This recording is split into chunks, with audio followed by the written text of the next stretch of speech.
Kal Kadosh, Erev Tov, Masechet, Bava Metzia Daf Zayin Amud Aleph 16a1. We were just speaking about the entire concept that what was the difference, whether it is that he didn't want to be called a gazlan, or he wanted to be a person which is ne'eman. You remember we said that a person comes and that after stealing the field and selling it, he went and he bought it back, he bought it from the original owner. Okay, now why did he do that? So then we said that the nafkamina between the two opinions of that he doesn't want to be called a gazlan or he wants to be a person ne'eman, the difference between them was the lokach dies. Because now if the lokach dies, he's not going to be called a gazlan anymore. The guy died. Who's going to call him a gazlan? But he wants to be ne'eman, he wants to be believed, he wants to be a person which is trustworthy. A person so therefore he's going to try to come and do this. So according to the Mandama, for his kids, his legacy, so they will believe also. Yes. So he says, Ika benayu demit lokeach, Mandama, according to the Mandama that says, that he doesn't want to be called a gazlan, Hamidle, the guy died, so nobody's going to curse him out, and so on and so forth. So therefore, nobody's going to come, even after the death.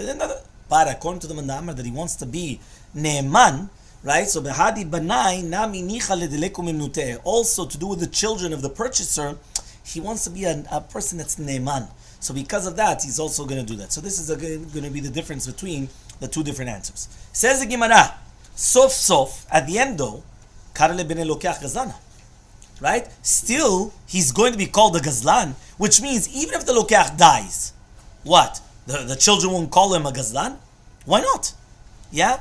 I don't understand. Well, meaning, you just said that there's going to be a difference between whether you call him a gazlan, that he doesn't want to be called a gazlan, or that he wants to be ne'eman.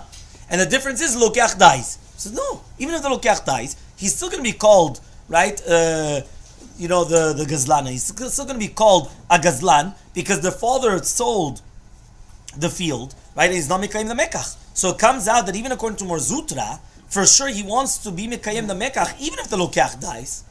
So he answers, Ella, but rather, Ika benayu, the difference between them is, Demit Gazlan. The Gazlan died, not the purchaser. But the purchaser dies, what does that help? Okay, so now the guy that was cheated out, he's not going to call him a Gazlan, but his children will call him a Gazlan. What's the difference? No, the difference is going to be, is where the Gazlan dies. So therefore, according to the Mandama, that a person doesn't want to be called a Gazlan, Hamitzle, he died. So therefore, okay, so he's a gazlan, that's it. But according to the Mandamar, even though he died, he still wants to be leikum me'emunuteh. That means even though he died, he still wants that after death, people should still give him the kavod. Give him the kavod that he did it, and that's it. So therefore, at the beginning, he was going to be ma'amid the sadeh, even after, right, his death. That's what he would want.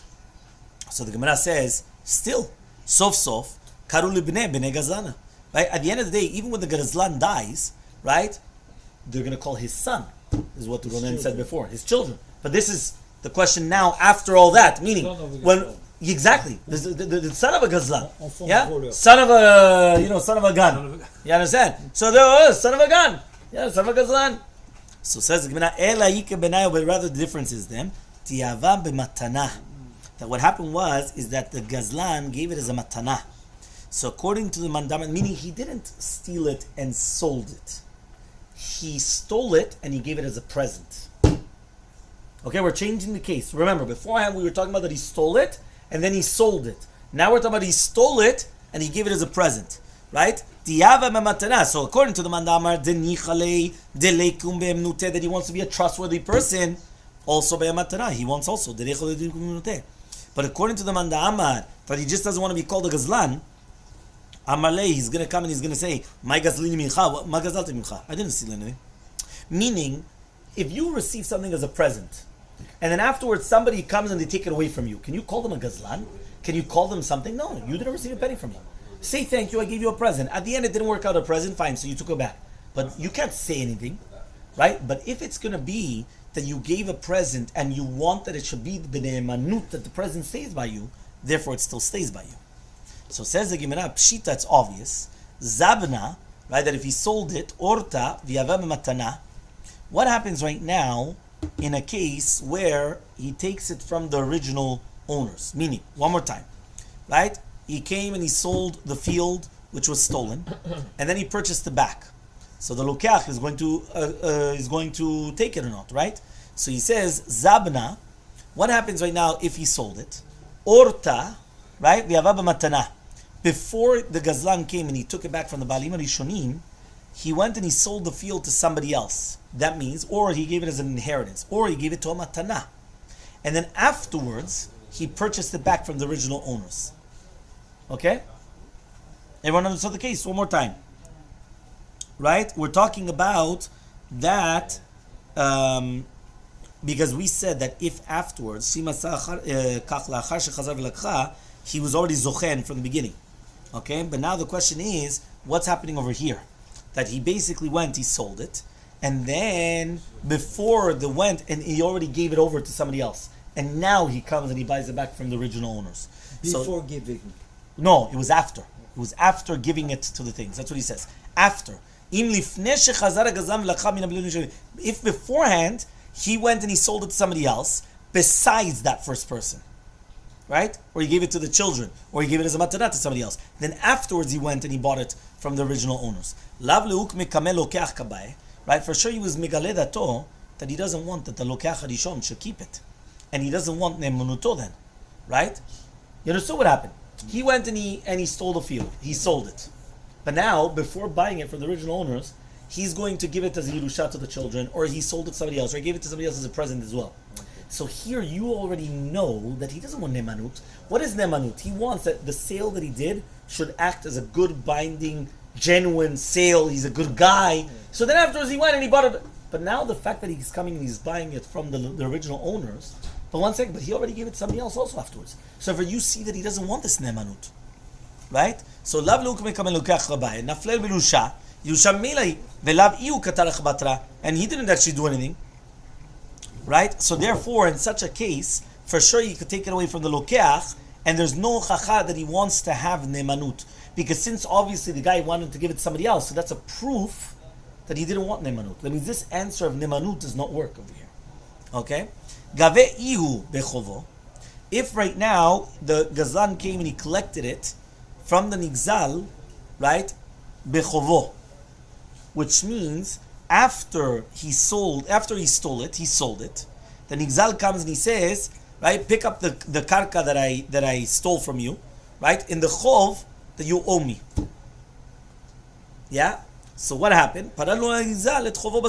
So he paid him back. Yeah, everyone understood what happened. One more time. The guy comes, he steals the field. And all of a sudden he comes and he says, you know what? You owe me money. So what's going to happen is, right, is that the gazlan is taking the field for the chov. Yeah? So again, he went, he stole it. He sold it. And now the nigzal comes and he says, you know what? I owe you money. Let's solve this. Very, very simple. Pick up the field. It's not your field. Whatever, meaning that he's doing a kinyan. Right? He's doing a gader or any type of a kinyan. Right? So what does that mean? Right? Take this karka as a chov, and that's it. The chov that I owe you. Chazina, we're going to see we're going to see if he has another field. V'amar, and therefore he's going to say hi baina. Right? If he has another field that he could actually collect the chov, nevertheless he comes and he says, right?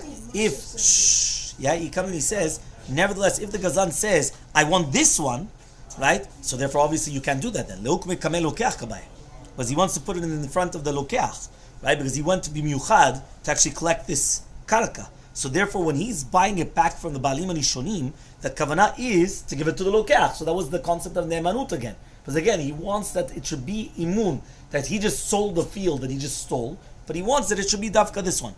Vilo, but if it's not like that, zuzeu debaya piroe.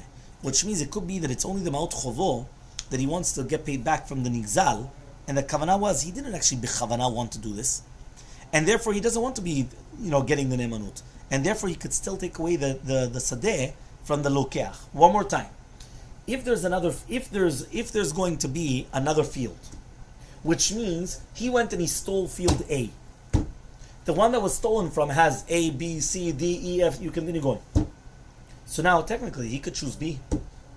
Why is he choosing A? Because he wants the nemanut, that he just went and he stole the field and then he sold it to the thing. He wants that nemanut. Okay, so it makes sense. You mean the reputation? Yeah? Yes, the reputation is nemanut. Yeah? The imun. However, though, what happens right now if he didn't have another field? Meaning the Nigzal, the one that was stolen from, only had this field. So therefore, it's not that the guy is choosing that I want this field because I want a good, an emanut that that I'm a trustworthy guy, and therefore I'm taking it back so that way he could get it. No. There's nowhere else to collect from. So the guy comes to me and he says, I'll take it for the chov. I say, okay, fine, no problem. He comes, he takes the chov, but he doesn't want that it should stay in the hands of the lokach. Right? When he came and he sold it to the purchaser, right? That was just because he stole the field, he sold it, but that's it. It's not because he wanted it to be there. So there's no proof of nemanut in such a case. Now let's go to another halacha.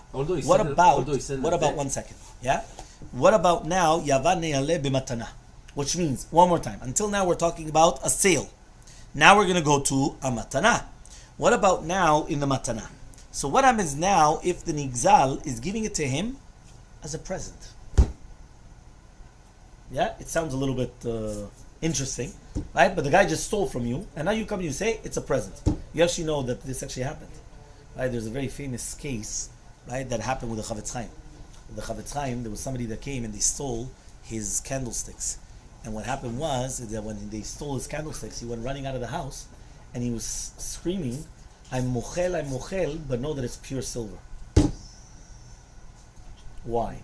Because maybe they were going to think that it's fake, and therefore they're not going to sell it at the real price.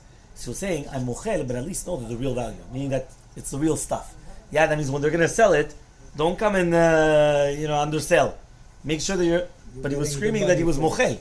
Right? But again, this is obviously people like the Chavetz Chaim, but this sounds very, very familiar. Right? So basically what happened is the same thing. The guy comes, he steals your field. You go and you sell it. And then all of a sudden the guy comes and he says, you know what? It's a present for you. Yeah?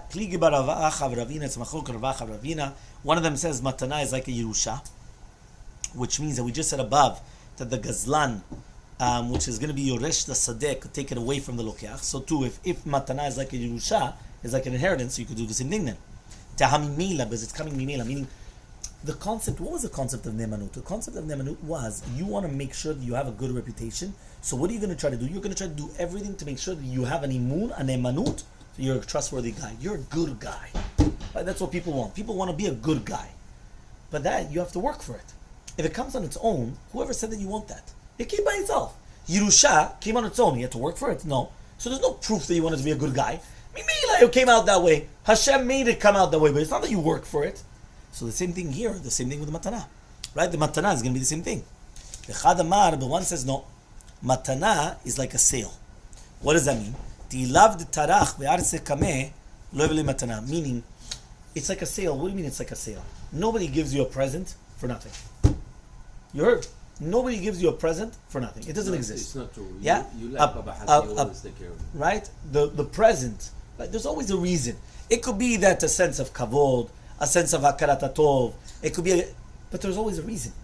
Meaning nobody just comes in the tree, you know what, here's a present, take $100. You understand? It doesn't exist. You understand? It could be that you knew that they needed tzedakah, but just if a guy to come and give a present, it doesn't exist. So therefore you had to work on it in order for it to become, right, a reason. So you did have to work on it.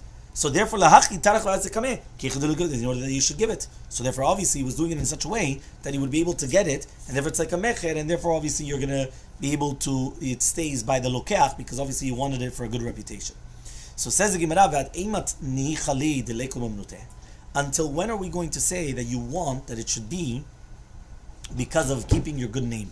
Until when?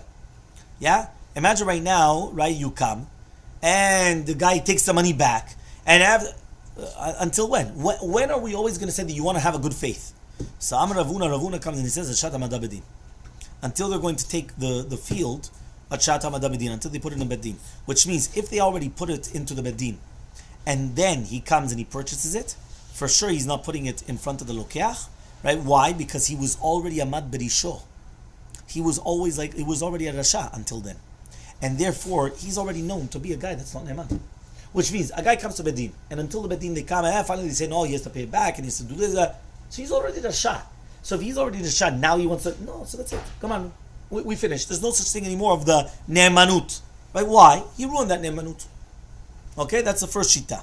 Second Shita, yeah, Chia bar Rav Amar, Chia bar Rav says, Ademata darchta d'liyadeh.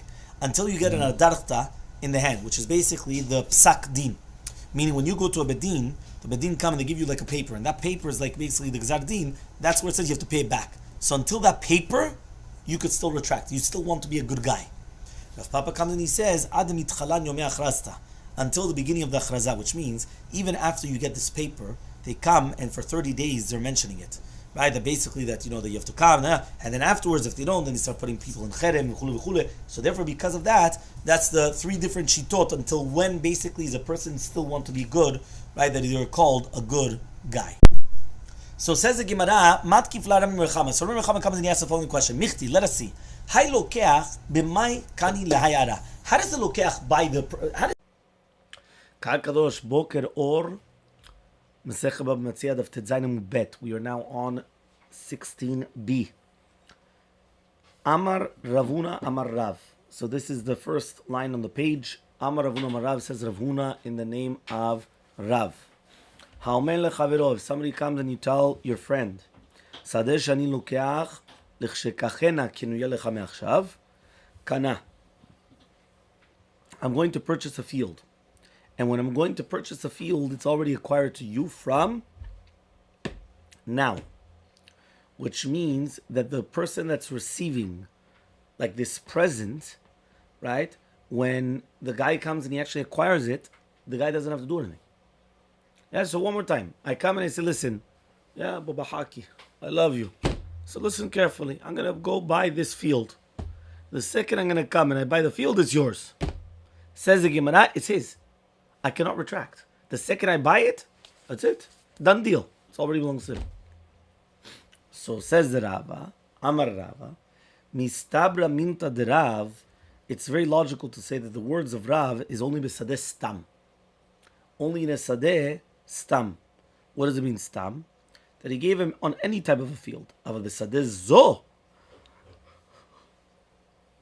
But if he told him this field, no.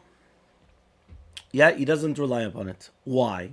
Whoever said that he's going to buy it, yeah, whoever said that the owner of the field is going to sell him that field. However, though he makes a shavua that Rav even said it, even in Sadezo, he himself said it would help in that field. Okay? So one more time. Yeah, we're talking about a case where I come and I'm going to say, when I'm going to come and I'm going to acquire this field, it's yours. It's yours as a present. What? Very good. So the Gemara says, you do acquire it.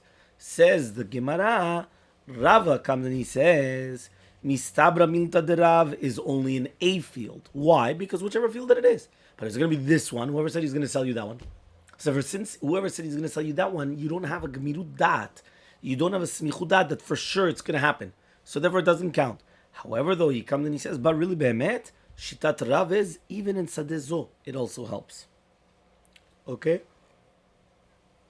Michti. Let's see. Rav keman amra lishmate.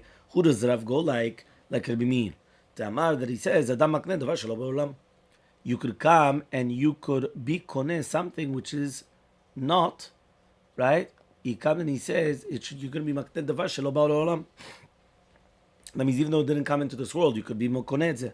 Ha'omer li'ishav, a person comes and he tells a woman, Hitkatshi li le'achar she'itgayer. Right now he's a goy. So he tells the woman, listen, you're going to get married to me after I convert. Or le'achar she'itgayeri, or after you convert. Le'achar she'shtachrer, after he becomes freed. Or le'achar she'shtachreri, or after she becomes freed. Le'achar she'yamut balech, after your husband dies. Or le'achar she'yachlotz lech yivamech, or after the Yivama. You understood? So imagine, a guy comes to a married woman. He says, yeah, exactly, I'm married to you already. Automatically. After the Yivama does chalitza to you. After your sister dies, that means obviously he's married to the other sister. So a person can never get married to 2 sisters. So he comes to the sister-in-law, his wife's sister, and tells her, you're married to me after the sister dies. Meaning after his own wife dies. Enna mekudeshet, she's not going to be married. Rabbi Meir says she's mekudeshet, right? Why? Because a person could be davar shalom. Va'isha b'sadeh zudamia. But 1 second, the woman is like the field because it's sadeh zod, this field. So it's this woman. V'amar Rabbi Meir, says Rabbi Meir, mekudeshet, she's going to be married. So Amar Shemuel Hamotzi Shtar Akna'a Bashuk. So therefore, obviously, we were going like Rabbi Meir. That's just where it was trying to go. That a person is going to be. That means the one that says that you could do such a thing is Rabbi Meir. That says you could be koneh something which is none of this world. Says Shemuel, somebody that's going to find the Shtar Akna'a in the shuk. Remember, Shtar Akna'a means that he's accepting upon himself the obligations from now, all liens and everything, even though it could be that the loan only took place a few months later. Okay? Yachziru al-ba'alim. You give it back to the ba'alim, to the owners. But if it's going to be be'emet that he wrote in order to borrow money, but at the end he never borrowed money, he actually did come and subjugate himself. And if it was because of paying back, we don't suspect that he paid it back early. If he did pay it back, you should have actually torn it. So according to the Shita, you should have torn it up. Sam Rav Nachman says, Rav Nachman, Abba min safre dayaneh de Mor Shmuel hava. My father was from the Dayanim of Mor Shmuel. Ve'avina kebar shita kebar sheva. I remember that I was 6 or 7 years old with the Charna, and I remember Taver Machsev ve'omre, and they were saying, they were mentioning, they were, like they were announcing and saying, Hanishtari akniyata de mishtakche beshuka adrayu lemarayu. That's what they said. I mean, he was a 6-7-year-old boy. And he remembers from the time already that his father was one of the big Dayanim in the Bedin of Shmuel. And he remembers... He was a Dayan or a scribe? Dayan. Okay, no, the scribe. Yeah. The scribe, but the scribe of... Yeah, but the scribe of Bedin. The scribe of the Bedin. Yeah? So therefore, he was from the scribes of the Bedin. Right? I didn't pay attention to the word Safre. Right? It's Sofer. Yeah? Sofer. Yeah. So he says, and I didn't... And he came and he says, and they actually said it there. Any shtarakna that you find in the marketplace, you would give it back. So Amar Rav Amram says, we also learned this in a Mishnah. The Mishnah says, Kol maaseh bedin, if it's a maaseh bedin, you give it back. Alma, so you see from here, Lo chashinu lepiron, we're not going to suspect for paying back. So Amar Rabbi Zera says Rabbi Zera to him, Matnitin b'shtar chaltata ve'adrachta. Right? The lav ben perioninu. He says, our Mishnah is dealing with a shtar chaltata and a drachta.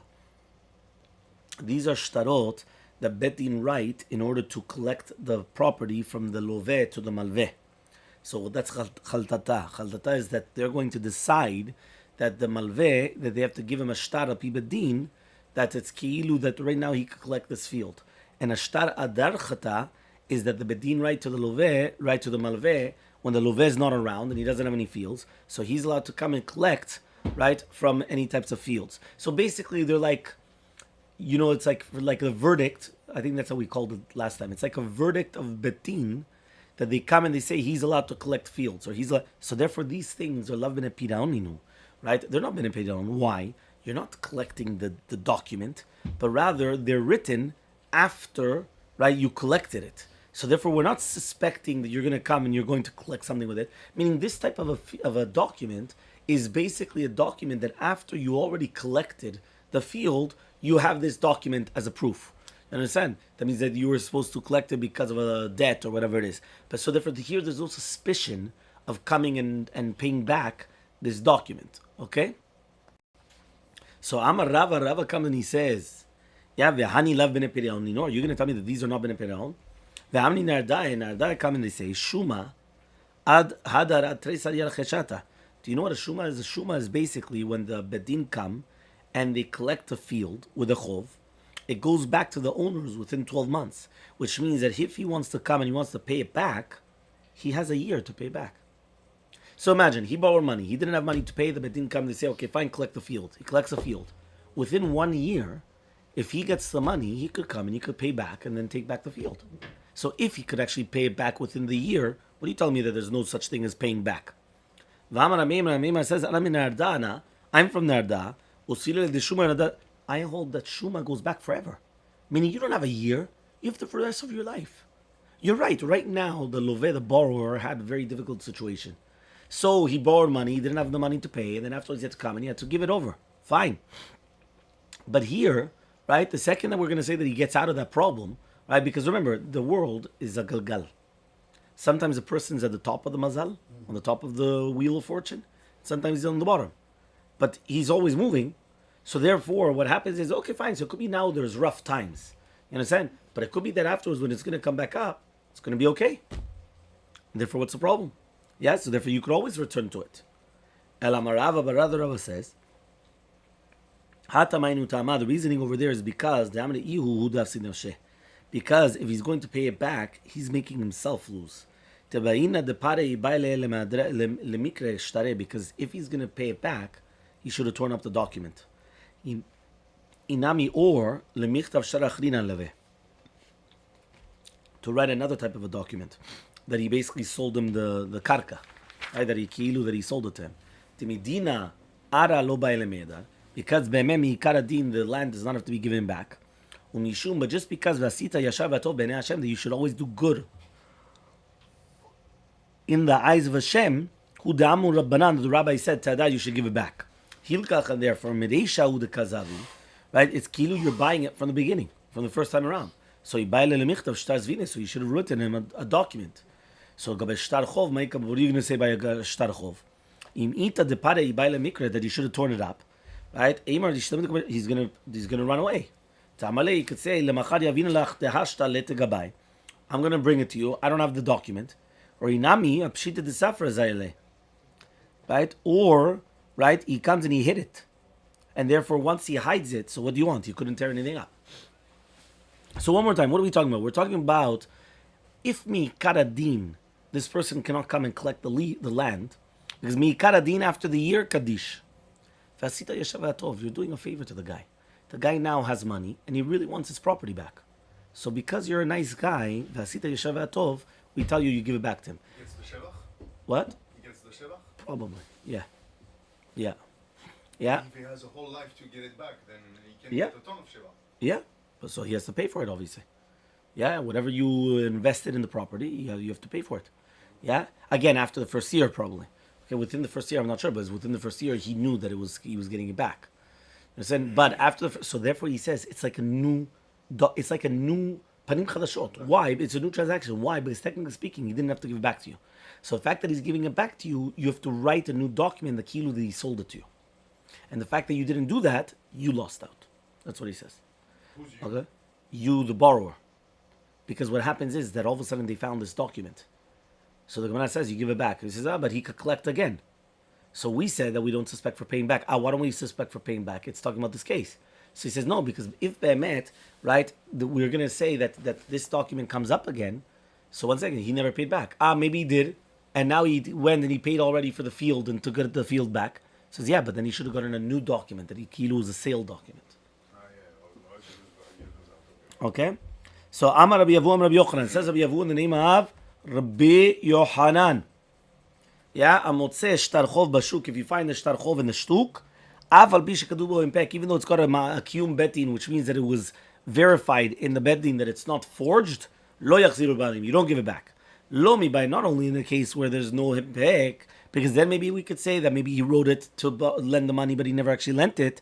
Elafilu, if it does have the impek, and mainiu the mikuyam, right? What does that mean? The impek just means that it's verified. Meaning, it's like you're taking a document and just verifying it that it's a true document, that 100%. But it doesn't mean that it wasn't paid. Notarized. Right? Exactly, it's notarized, but that's it. Nothing else is there. Meaning, it's okay, so it's notarized. Chazak Baruch. So 8v, Rabbi Yirmiyah Rabbi Yavu says Rabbi Yirmiyah to Rabbi Yavu, Kol maaseh bedin hareze yachzir. Any type of maaseh bedin, right? We're going to come and we're going to say, right? You have to give it back. So Amaleh Yirmiyah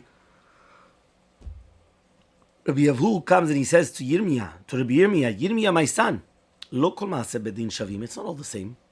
Ela kagon shuchzak kafran. We're talking about that he's zuchzak as a kafran, right? And therefore, right, since he's zuchzak kafran, he's not ne'eman to say parati, and therefore only in that case do we say yachzir. You understand? Meaning this guy is known to reject the loans. Meaning it didn't only happen once; it happened a few times. So you come to them, you owe the money. I don't know anything.